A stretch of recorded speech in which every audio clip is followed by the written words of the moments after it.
Business class passengers complained to the flight attendant about the simply dressed woman sitting next to them and wanted to change seats. When the flight attendants realized that this disturbing passenger was Captain Rebecca Torres, the airline company's president and the real owner of that plane, it became the most embarrassing moment in flight history. Captain Rebecca Torres, 45, was the founder and CEO of Skyline Airlines. Her business life, which began 20 years ago with a small charter aircraft company, had brought her to the head of one of America's largest airline companies today. However, despite her success, Rebecca had never abandoned her simplicity. This morning, she had dressed as usual, an old pair of jeans, a comfortable sweater, and 10-year-old sneakers. She needed to fly from Los Angeles to New York for an important meeting and would be traveling on her own company's aircraft. When she arrived at LAX airport, she watched the customers waiting at the check-in counter. It was one of Skyline Airlines' busiest hours, and the staff was working quickly. Rebecca got in line just like other passengers. The business class passengers in front of her were people wearing expensive suits and carrying designer bags. Rebecca's simple appearance was quite noticeable next to them. "Excuse me," said the middle-aged man next to her, looking at Rebecca. "This line is for business class. Economy check-in is over there." Rebecca smiled. "I'm also a business class passenger." The man gave her a suspicious look. "Really? Can I see your ticket?" Rebecca took her ticket out of her bag. The man looked at it, but still didn't seem convinced. Said the man. "This ticket might not belong to you. Maybe someone gave it to you?" Other passengers who heard this conversation also started looking at Rebecca. Whispers began among them. When her turn came, the check-in clerk, Linda, was a bit surprised when she saw Rebecca. The ticket showed business class, but the passenger didn't look like a business class passenger at all. "Is this ticket yours?" asked Linda suspiciously. "Yes," said Rebecca calmly. Linda examined the ticket, then looked at Rebecca again. "This is a very expensive ticket. How did you get it?" "I bought it," said Rebecca simply. Linda was still suspicious. "Can I see your ID?" Rebecca showed her identification. Linda examined it, but was still not satisfied. "This business class ticket looks real, but—" "Are you sure you're in the right place?" Rebecca waited patiently.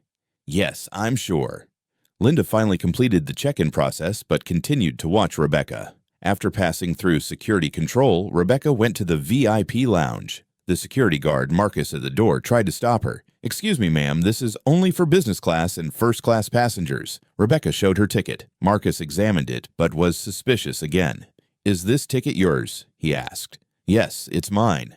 "Very strange," said Marcus. "Business class passengers usually look different." Rebecca entered the lounge, but Marcus continued to watch her. Inside, she also felt the stares of other passengers. The business class passengers sitting in the lounge had noticed Rebecca. They started talking among themselves. "What is this woman doing here?" said a man in a suit.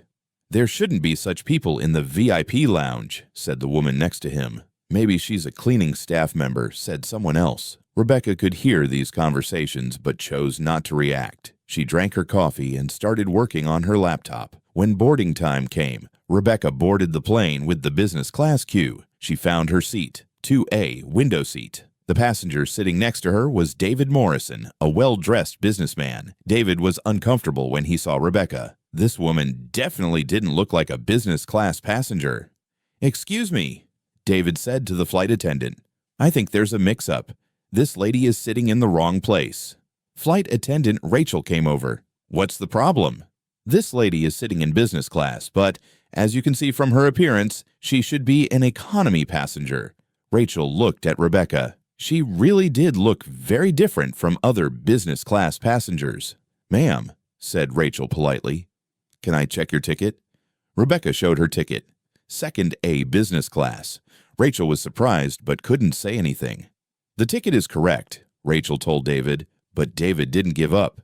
"This is impossible. This woman can't afford business class. There must be a mistake."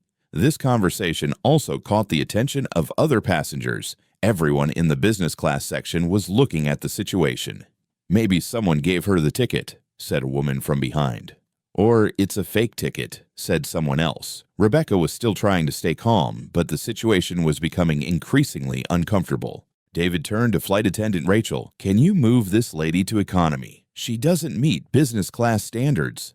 "I'm sorry, sir," said Rachel. "Her ticket is valid. I can't change seats." "Then I want to change seats," said David. "I don't want to sit next to this lady." At this point, other business class passengers behind them also started making the same complaints. "I want to change seats too," said a woman. "This woman shouldn't be here," said another passenger. Rachel was at a loss for what to do. She needed to speak with the captain. "Can you wait a moment?" said Rachel. "I'll speak with the captain." Rachel went to the cockpit and spoke with the captain. The situation was explained. "I understand," said the captain. "Let me come and take a look." The captain left the cockpit and came to the business class section. He saw Rebecca and tried to understand the situation. "What's the problem?" he asked. David explained. "This lady is sitting in business class, but she definitely doesn't belong here. Other passengers are uncomfortable." The captain looked at Rebecca. "Ma'am, can I see your ticket?" Rebecca calmly extended her ticket. The captain examined it. "The ticket is valid. The lady is sitting in the right place." "But Captain," said David, "this lady doesn't meet business class standards." "What do you mean?" asked the captain. "Look how she's dressed. She doesn't look like a business class passenger." The captain frowned. "Sir, anyone with a business class ticket can sit here, regardless of their clothing." But David wouldn't give up. "This lady might be using a fake ticket. It should be checked." This accusation pushed Rebecca's patience to its limit. She stood up. "Enough," said Rebecca, her voice clear and authoritative. "Stop this nonsense." Everyone was shocked. Rebecca's tone had completely changed. "I am Captain Rebecca Torres," said Rebecca, addressing the entire business class section, "founder and CEO of Skyline Airlines. This plane is mine. This company is mine." Silence fell. No one could speak. David's mouth hung open. "This is impossible." Rebecca took out her company card from her bag and showed it to David. CEO Rebecca Torres, Skyline Airlines. Flight attendant Rachel was frozen. The captain was also in shock. His own boss was sitting in his plane as a passenger. "Ms. Torres," said the captain in panic. "I didn't recognize you. I'm so sorry." Rebecca looked at the other passengers. "You judged me based on my clothing. I bought a business class ticket. I'm sitting in my rightful place. But you tried to remove me from here because my appearance didn't suit you." David was embarrassed. I didn't know." "Not knowing isn't the problem," said Rebecca. "The problem is judging someone by their appearance and behaving prejudicially toward them." Other passengers were also in shame. No one could make eye contact. "This plane," said Rebecca, "is my company's plane, and this company's mission is to treat every passenger with respect, regardless of their clothing or appearance." Rachel stepped forward. "Ms. Torres, I'm so sorry for not being able to prevent this situation." "Rachel," said Rebecca, "you were trying to do your job, but after experiencing this, we need to review our staff training." The captain also apologized. "Ms. Torres, I'm very sorry for allowing this situation to happen." "Captain," said Rebecca, "you also tried to solve the situation, but from now on, all staff need to learn this. Customers should be welcomed with respect, not judged by their clothing." Throughout the flight, the business class section was silent. No one dared to look at Rebecca. David was especially in shame. Before landing, David approached Rebecca. "Ms. Torres," he said in a trembling voice, "I'm very sorry. My behavior was unforgivable." Rebecca looked at him. "David, you were just a victim of your prejudices. Let this be a learning experience. Don't judge people by their appearance." "You're right," said David. "I'll never forget this experience." When the plane landed and Rebecca was passing to the terminal, all the staff welcomed her with respect. Now everyone knew and recognized who she was. The terminal manager came running when he saw Rebecca. "Ms. Torres, welcome. We should have met you." "No need," said Rebecca. "I want to be welcomed like a normal passenger, but you're our CEO, ... "And I'm a normal person," said Rebecca. "I always dress like this. I always travel like this. I'll continue to do so." The next day, Rebecca held a meeting with all senior executives in her office. "Yesterday's incident," said Rebecca, "showed that we need to review our company's training policies." "What happened?" asked the human resources manager. Rebecca told about the incident. Everyone was shocked. "This is unacceptable," said the manager. "We'll immediately start a training program." "Not just training," said Rebecca. "We need to change our culture. We shouldn't judge our customers by their appearance." A week later, Skyline Airlines started a new training program for all staff. This program, called Respect and Equality, taught employees the importance of behaving without prejudice in customer service. Rebecca personally directed this program, and in every training, she told about her own experience. Even as CEO, she would tell the staff, "I was judged by my clothing. If this happens to me, it's happening to our customers too. We have to change this." The program's effect was very positive. Customer complaints decreased, customer satisfaction increased, and most importantly, Skyline Airlines employees began to stop judging people by their appearance. David Morrison also changed from that day on. The experience he had with Rebecca had been a great lesson for him. He no longer judged people by their appearance and treated everyone with respect. A year later, when David applied for a new job, he gave Rebecca's name as a reference. Rebecca had seen David's change and had given him a second chance.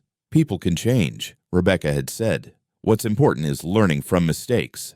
And Rebecca Torres, while continuing her success as CEO, also maintained her simplicity. She still travels in the same clothes, still works with the same humility, because she knew that true leadership is hidden not in showiness, but in character. The business class passengers on that flight had learned the most important lesson of their lives. Never judge anyone by their appearance, because the person sitting next to you might be the owner of that company. Sometimes the greatest teachers are those who appear the simplest, and sometimes the most valuable lessons are learned at 30,000 feet. If this story opened your eyes about class discrimination and the importance of treating everyone with dignity, hit that like button, share it with someone who travels frequently, and subscribe for more stories that challenge our assumptions about success and appearance. Your support helps us continue bringing these important lessons about respect and equality.